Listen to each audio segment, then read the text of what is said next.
100 రోజుల్లో ఈ ప్రభుత్వం గాడి తప్పినటువంటి ప్రభుత్వాన్ని గాడిలో పెడుతూ ప్రజలకు సంక్షేమాన్ని అందిస్తూ ముందుకు సాగుతూ ఉన్నాం.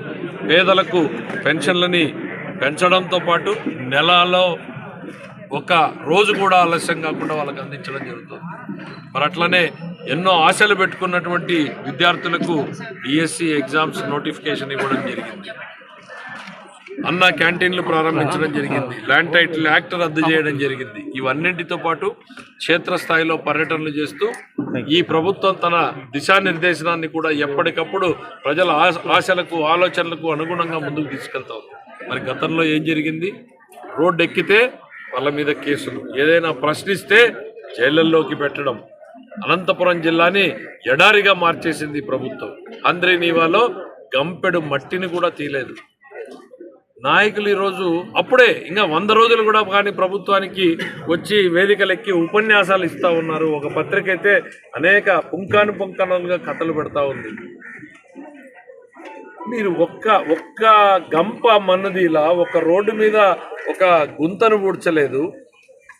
ఒక పాపాల పుట్టలాంటి ప్రభుత్వాన్ని మీరు మాకు అందించిపోతే ఒక్కొక్క వ్యవస్థని సరిదిద్దేటువంటి ప్రయత్నాన్ని మొదలు పెడితేనే జగన్మోహన్ రెడ్డి గారు రోడ్డు ఎక్కి ఏదో లేనిపోని ఆరోపణలు చేస్తూ ఉన్నారు. ఈ ప్రభుత్వం ఎట్లా నడిచింది అనంటే, తిరుపతి వెంకటేశ్వర స్వామి దేవాలయంలో దొరికేటువంటి లడ్డులో కూడా కల్తీ కలిపారు, ఇది నిజం అనేటువంటి టెస్ట్ రిపోర్ట్లు ఈరోజు బయటకు పెడితే కానీ తెలియనటువంటి పరిస్థితుల్లోకి వచ్చినారంటే, దేవుడి దగ్గర ఆవు నెయ్యితో చేయాల్సిన దగ్గర చెప్పడానికి కూడా బాధ వేస్తుంది. అనిమల్ ఫ్యాట్ వాడారు అనేటువంటిది నిజంగా రేపు ఎంక్వైరీ జరిగి దీంట్లో నిజాలు వెలుగులోకి వస్తే ఇంతకన్నా దుర్మార్గము పాపం మీకు ఉండదు. జగన్మోహన్ రెడ్డి గారు ఆలయంలోకి పోయేటప్పుడు ఆయన సంతకం పెట్టిపోవాలి.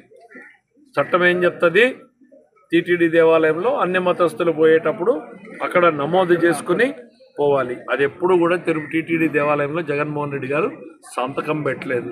ధిక్కారం. తిరుపతి అంటే ఆయన గౌరవం లేదంటానికి అక్కడ మొదలైంది. స్వామికి ఏమి సమర్పించాలనుకున్నా ప్రభుత్వం తరఫున సతీ సమేతంగా సమర్పించాలి. ఏ ఒక్కరోజు కూడా జరగలేదు. తిరుపతి అంటే మీకున్న నిర్లక్ష్య భావం. నాలాంటి వాళ్ళం మేము పోతే ఖచ్చితంగా తిరుపతిలో అన్నదాన సత్రంలో ఒక పూట భోంచేసే వస్తా. నేను గత 5 ఏళ్లలో ఎప్పుడు పోయినా కూడా ఎంత పతనావస్థకు చేర్చారో అనిపించింది. మొన్న చూస్తూనే ఉన్నారు, గుండు కొట్టుకుని ఇంకా నెలగాల. మొన్న నేను పోయి అదే భోజనశాలలోకి పోయినా, అప్పుడే 70-80% ఇంప్రూవ్మెంట్ కనపడింది. ఇంకా 30% ఇంప్రూవ్మెంట్ కావాల్సింది. రాబోయేటువంటి రోజుల్లో అవి కూడా ఇంప్రూవ్ అవుతాయి. తిరుమల తిరుపతి దేవస్థానాన్ని పవిత్రతను కాపాడడానికి ఈ ప్రభుత్వం ఖచ్చితంగా పనిచేస్తుంది. నిజంగా గతంలో జరిగినటువంటి తప్పులు ఏమైనా ఉంటే విచారణ చేసి వాళ్ళందరి మీద కేసులు నమోదు చేయాలని కూడా నేను కోరుతాను.